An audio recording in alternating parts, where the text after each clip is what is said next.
এক গরিব মেয়েটার সঙ্গে এক ধনী সিইওর জীবন জড়িয়ে যায়।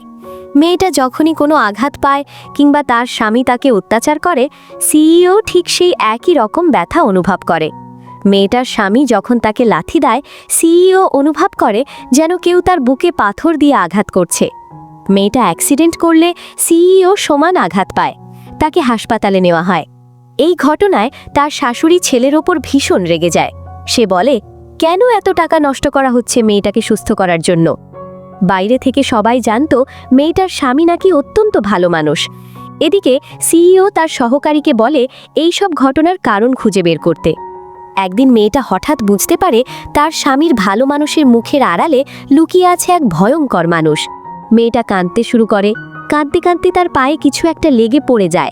টক করে শব্দ হয়। শব্দ শুনেই তার স্বামী ধারালো অস্ত্র হাতে তাকে মারতে আসে।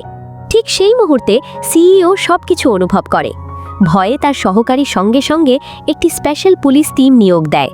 মেয়েটার স্বামী নিশ্চিত হতে চেয়েছিল মেয়েটা কি আসলেই তার প্ল্যান সম্পর্কে জেনে গেছে, নাকি শুধুই তার মনের ভুল ছিল।